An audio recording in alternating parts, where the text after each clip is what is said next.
La Gemara continue. On tourne la page. Khatser, les apouké midi Rabbi Yaakov. Maintenant, le premier cas qu'on avait amené, on avait dit Shabbat, d'accord? Maintenant, deuxième cas, Khatser, quand tu amènes des fruits tu fais rentrer des fruits dans le Khatser. Pareil, les apouké midi Rabbi Yaakov. Rabbi Yochanan est venu nous montrer que la halakha est différente de Rabbi Yaakov. Parce que lui, Rabbi Yaakov, il pense que Khatser il est kovat les maaser, même quelque chose qui n'est pas encore terminé. Ditnan, celui qui fait rentrer des figues dans son Khatser pour les faire sécher. D'accord? Alors, ces enfants et les gens qui habitent dans sa maison, ils peuvent manger et grignoter de ces fruits comme ça de manière spontanée, donc achilat aray, et ils sont pturim de maaser. Pourquoi? Parce que comme ils comptent les faire sécher, ça s'appelle qu'ils ne sont pas encore mûrs, ils ne sont pas encore terminés, pardon. Vetané ala Rabbi Yaakov mechayev, et sur ça on avait enseigné dans la Braïta que Rabbi Yaakov il est mechayev de faire maaser sur ces figues. Rabbi Yossi bar Rabbi Yehuda poter, et Rabbi Yossi bar Rabbi Yehuda il rend pas tout. Donc Rabbi Yochanan est venu nous dire que la halakha est comme Rabbi Yossi bar Rabbi Yehuda qui est poter, et que tant que les fruits ne sont pas complètement secs, c'est pas parce qu'ils sont rentrés dans le khatser qu'on est chayav les maaser. Trouma, maintenant le troisième cas c'est Trouma. Les apoukim de Rabbi Eliezer. Rabbi Yochanan nous a amené ça pour nous dire que la halakha n'est pas comme Rabbi Eliezer. Detnan, perot shetramanat shelo nigmar melartan, parce que toujours dans la Mishnah là-bas, dans le Perek Bet Mishnah Dalet de Maasrot, on avait dit que Rabbi Eliezer donc Tanakama d'abord, il nous dit que les fruits qui sont pas encore terminés, mais qu'on a fait la Trouma, ben on n'est toujours pas chayav de Rabbi Eliezer au ser lechol même aray. Rabbi Eliezer lui il interdit d'en manger même achilat aray, parce que lui dit le fait que tu as fait la trouma ben tu es chayav maaser même qui sont pas encore terminés. Va chachamim matirim, et chachamim permettent, et Rabbi Yochanan est venu dire que la halakha est comme chachamim.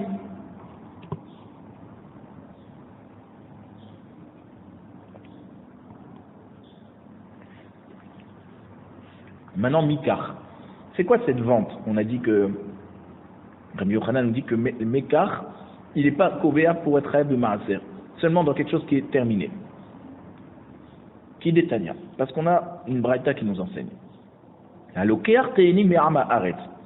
Celui qui achète des figues d'un Amaharet. D'accord? Donc c'est quelqu'un qui ne connaît pas bien qui n'a pas beaucoup étudié, donc il ne doit pas vraiment connaître les halachot de Trumot ou Maasrot. Et donc, Chachamim, ils ont considéré que ceux qui achètent des fruits d'un Amaharet, ils sont considérés comme des mailles. Des mailles, c'est-à-dire on a un safek si ça a bien été prélevé. Alors il te dit, bim, comme chez Rov Bene Adam Dorsin, dans un endroit où la majorité des gens ne mangent pas les figues fraîches, ils les mettent au soleil. Et une fois qu'elles sont devenues sèches, on les écrase entre elles pour en faire un rond de figues sèches. Donc, dans cet endroit, ça s'appelle pas que quand les figues elles sont mûres, elles sont fraîches, ça s'appelle qu'elles sont nigmera melartan. Non, en général, on a encore quelque chose à faire avec pour les rendre sèches. Il a le droit de manger achilat aray sans faire maaser, et quand il va les manger après qu'elles sont complètement sèches, là il refera maasrot comme quelqu'un qui achète des fruits d'un amaharet. Mais que maaser, il n'est pas obligé de refaire Trouma Gdola. Parce que les amaharet, ils sont chachoudim que sur maaser, pas sur la Trouma. Shmarmina tlat. De là, tu apprends trois choses. Shmarmina, mikachena kovaat, et la bedavar shenigmera menarto.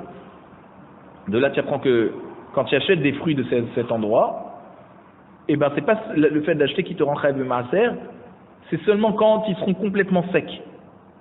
Parce que c'est le dérer de les manger dans cet endroit.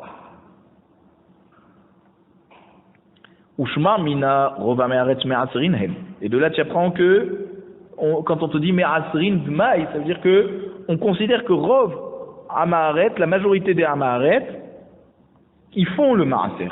Simplement, nous on est mahmir dessus parce qu'on ne sait pas s'ils l'ont bien fait, mais on sait qu'ils le font. Ça s'appelle pas tevel vadaï, c'est pas quelque chose qu'on est sûr qu'on n'a pas prélevé.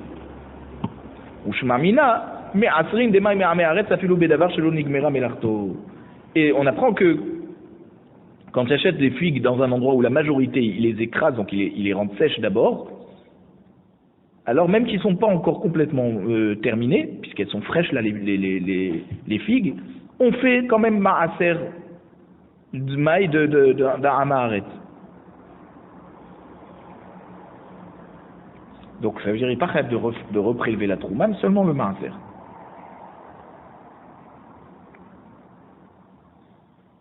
Donc en tout cas le Tana de cette Mishnah, il nous prouve que il y en a qui font le ma'aser de leurs fruits avant qu'ils soient complètement terminés.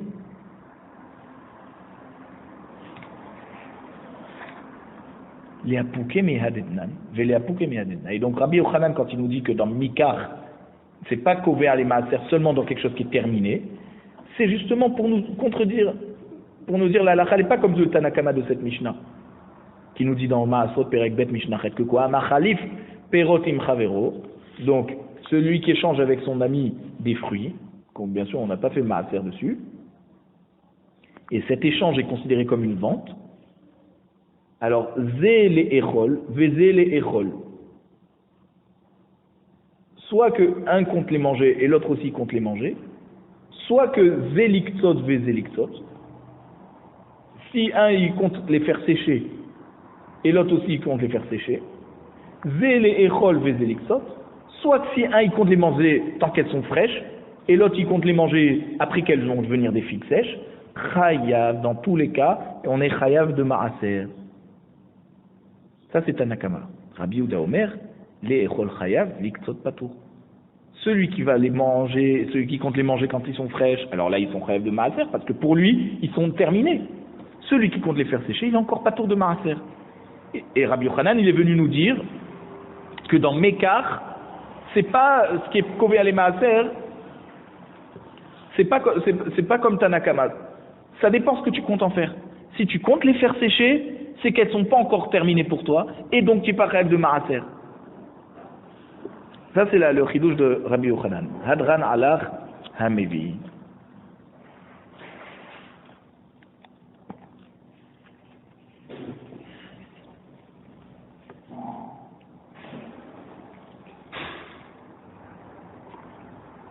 Alors, nouveau Pérec, nouvelle Mishnah. La Mishnah nous dit, elle va nous parler dans quel cas, pendant Yom Tov, on a le droit de faire des choses qui sont quand même fatigantes pour sauver son argent d'un hefsed, d'une perte, pour éviter une perte d'argent. Alors il dit, Mashilin perot derech haruba biyom tov. Celui qui a des chitim, des blés ou de l'orge, et il les a mis sur son toit pour les faire sécher. Et il voit que les nuages ils sont en train de s'assombrir et qu'il va bientôt pleuvoir. Et s'il les laisse sur le toit, eh ben, ils vont s'abîmer. Alors on lui a permis de jeter de jeter à l'intérieur, de faire rentrer dans l'intérieur de sa maison par une trappe, la trappe qui est sur le toit. Il a le droit de faire rentrer les blés dans la maison pour pas qu'ils prennent la pluie, parce que c'est pas très fatigant. Avalo Shabbat. Mais on n'a pas le droit de faire ça pendant Shabbat. Donc pendant Yom Tov, oui, mais pas pendant Shabbat. Ou mechasim perot bekelim ipne adelef. Maintenant, s'il a des fruits dans sa maison et il a de l'eau qui rentre un peu, il a une infiltration d'eau, alors il a le droit de recouvrir les fruits pour que les gouttes d'eau qui tombent sur ces fruits ne vont pas les abîmer. Et ça c'est pas du tout fatigant. Vechen kade yain ve kade shemen. S'il a des cruches de vin et des cruches d'huile et il y a des gouttes d'eau qui tombent dessus, il a le droit de les recouvrir pour pas que ça s'abîme. Venotnin keli tachat adelef be Shabbat. Et si par exemple il y a de l'eau qui tombe du toit à l'intérieur de la maison et que ça va te salir toute ta maison, d'accord? Alors tu as le droit de mettre un seau pour récupérer l'eau pour que ça salisse pas la maison. L'Agma nous dit Itma Rav Yehuda ve Rav Natan. Au Beit HaMidrash, Rav Yehuda et Rav Natan ont enseigné. Ils ont essayé d'expliquer qu'est-ce qu'il faut dire, comment il faut comprendre la Mishnah. Chatane mashilin, vechatane mashchilin. Il enseigne mashilin, c'est quoi? Donc faire passer les fruits. par la trappe. Et l'autre, il a dit mashrilin. Qu'est-ce que c'est mashrilin? Amar Marzoutra. Marzoutra, il va dire man detane mashrilin lo mishtabesh. Man detane mashrilin lo mishtabesh. Les deux termes sont acceptables pour expliquer notre Mishnah. Les deux ne se sont pas trompés. Un quand il a dit mashrilin, l'autre il a dit mashrilin. Les deux indiquent faire tomber quelque chose du haut vers le bas. Man detane mashrilin lo mishtabesh. On a dit celui qui a dit mashrilin, il ne s'est pas trompé. Dirtiv ki shal zetera.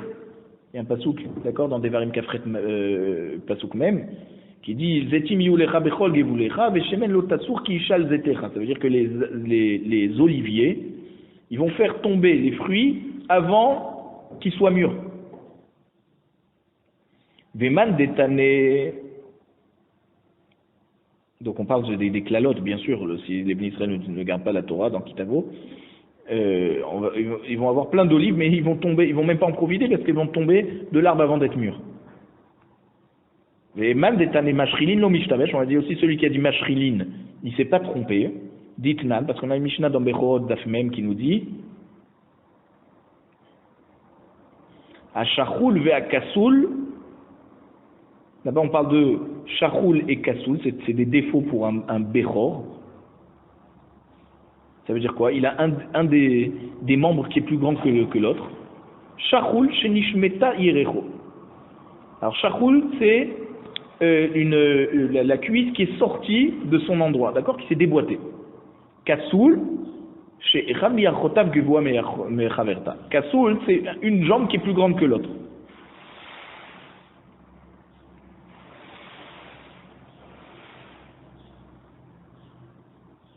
Donc on voit que shachoul, ça veut dire la jambe, la cuisse qui s'est déboîtée, ça veut dire qu'elle est un peu tombée. Et comment elle se déboîte? Elle sort de son d'accord, de l'endroit où elle est censée être, et elle descend un peu, c'est comme ça qu'elle est déboîtée. Amar Nachman bar Yitzchak, man detane mashirin lo mishtabesh. Man detane mashririn lo mishtabesh. Nachman bar Yitzchak, il dit, on peut, à part mashilin et mashrilin, on peut dire aussi mashirin et mashririn. Ou man detane manshirin lo mishtabesh. C'est celui qui dit aussi manshirin, il ne s'est pas trompé. Tous ces langages indiquent toujours quelque chose qui tombe du haut vers le bas. Et il prouve. Man detane mashirin lo mishtabesh. D'intnan, parce qu'il y a dans Masechet Nazir Daf Mem Bet, on a dit, une Mishnah qui nous dit, Rabbi Shmuel Omer, Nazir lo yachov rosho ba'adama. Un nazir, il n'a pas le droit de se faire un peu comme un shampoing avec de la terre. Pourquoi? Ça veut dire se lisser un peu les cheveux avec de la terre, parce que chez Mashir Atasea, ça arrache les cheveux. Donc ça fait quoi? Ça fait tomber les cheveux, de haut en bas. Man detane mashririn lo mishtabesh. Pour le terme de mashririn aussi, ça marche. Ditnan, parce qu'il y a une Mishnah dans Masechet Kelim, Perek Yud Gimel Mishnah Aleph, à propos de la Toum'a des Kelim, elle nous dit à Shechor, Ve Azug Shel Saparim, donc Shechor, bon, c'est apparemment une lame, que la lame, elle n'est pas tout le temps accrochée aux manches, d'accord? Donc, Ve Azug Shel Saparim, les ciseaux des coiffeurs, et on peut les défaire un en l'autre, d'accord? Ils ne sont pas tout le temps accrochés, les ciseaux. Afalpi shenechleku tme'in. Donc, ça veut dire même que la lame s'est séparée du manche, ou que les ciseaux, les deux morceaux de ciseaux se sont séparés, ils sont mekabel touma. Parce qu'on peut quand même les utiliser lorsqu'ils ne sont pas ensemble. La lame lorsqu'elle n'est pas dans le manche, et les ciseaux lorsqu'ils ne sont pas attachés ensemble. Et pourquoi le ta'ar, la lame, elle s'appelle shachor? Parce que ça fait descendre les cheveux. Donc on voit toujours que le lachon de ashrara, c'est un lachon de faire descendre, de haut en bas. Ou man detane manshirin lo mishtabesh, on a dit aussi qu'il dit manshirin, il s'est pas trompé, ditnan, parce que il y a dans Masechet Shabbat d'Afkuf Memvav, on a dit une Mishnah, mishenashru kelav bamaim, ça veut dire quoi? Lorsque ses vêtements sont tombés dans l'eau pendant Shabbat, mais à l'air bahem, il a le droit de continuer à marcher avec, donc de les porter, et ils vont sécher tout seuls. Ve'eno choshesh, et il n'a pas besoin de craindre que les gens vont dire, ah, il les a lavés pendant Shabbat, c'est assourd. Donc on voit que Neshira, c'est aussi un lachon de Hashpala, de quelque chose qui tombe. Inami, Meaditnan. Je peux t'amener une autre preuve de la Mishnah, dans P.A. Perekdet Mishnayut, qui nous dit à propos du leket, d'accord? Eze ou leket, c'est quoi le leket? Hanoshen Besharat Ktsira. Les gerbes de blé, d'accord? Les épis de blé, pardon, qui tombent par terre au moment où on est en train de moissonner. Donc c'est aussi le lachon Neshira, c'est un lachon de Hashpala. La Mishnah nous dit, maintenant chez nous, Machilin pero derecha ruba biyom tov. On a le droit de les faire tomber du toit par la trappe à l'intérieur de la maison pour être protégé de la pluie. Ad kana, combien tu peux en faire descendre dans la maison et que ça s'appelle pas encore que tu t'es beaucoup fatigué? Amar Bizira, Amar Biyassi, Amrela, Amar Biyassi, Amar Biyohanan, ke ota sheshaninu, comme la même mesure qu'on a enseignée dans Masechet Shabbat d'Afkuf Kavvav, on avait dit là-bas, Mefanin arba vechamesh kupot shel teven, on a dit on a le droit de débarrasser 4 ou 5 tas de paille et de récolte, Veshel Tvoa, Mipne Aochim, et de récolte aussi, lorsqu'on a trop d'invités à la maison et qu'il y a plus de place. Donc il a le droit de déplacer de la paille qu'il aurait entreposée dans la maison. Et combien? 4 ou 5 tas, on avait dit. Vemipne Bitul Bet Midrash. Ou alors quand les élèves viennent étudier chez le Rav à la maison, donc le Rav aussi il a le droit de faire sortir de sa maison pour faire rentrer plus de Talmidim à l'intérieur et étudier avec eux. Vedin Machan et Atam. Je dis, mais peut-être là-bas c'est différent. Pourquoi on a dit 4 ou 5 coupotes? C'est parce que tu as des raisons. Deik habitul bet midrash. D'accord? Que si tu ne fais pas sortir ces céréales que tu as entreposées dans la maison, eh ben les gens ne vont pas pouvoir venir étudier. Ou pour les invités. Le respect des invités. Abalacha, deleka bitul bet midrash. D'accord? Ici, il n'y a pas ces arguments de bitul bet midrash ou de kevod aochim. C'est juste F7 Mamon, c'est la pluie qui va tomber dessus, qui va les abîmer. L'eau, peut-être qu'on t'a pas permis de te fatiguer tellement. Inami, hatam, ainutama d'arba vechamesh kupot share, mishum shabbat dahamira, velo atelizizou lebe. Là-bas, tu me donnes un exemple de Shabbat. Pourquoi on t'a permis de déplacer 4 ou 5 tas de récoltes, de paille ou de céréales? C'est parce que c'est Shabbat. Et Shabbat, c'est Chamou. On sait très bien que tu vas pas faire n'importe quoi. Et que tu vas pas te permettre plus. Aval Yom Tov des qu'il levé atelizul zelebe klal klalo. Peut-être que Yom Tov qui est plus calme et que si on te permet de prendre, tu vas transgresser le kavod Yom Tov, même si on va te permettre de prendre 4 ou 5 coupotes, alors peut-être qu'il faut pas du tout, qu'on t'a pas permis de prendre même un tas de céréales. Inami leidar kisa.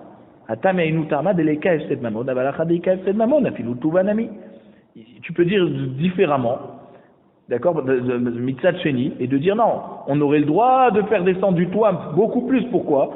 Parce que là-bas, il n'y a pas F7 Mammon, donc il faut des raisons. D'accord, on t'a dit Kavodochim ou Bitul Bet Midrash. Là-bas, donc pour ça, on t'a permis que 4 ou 5. Mais ici, que tu risques de perdre tout ce que tu as mis sur le toit. Alors peut-être tu as le droit de faire rentrer tout ce qu'il y a sur le toit.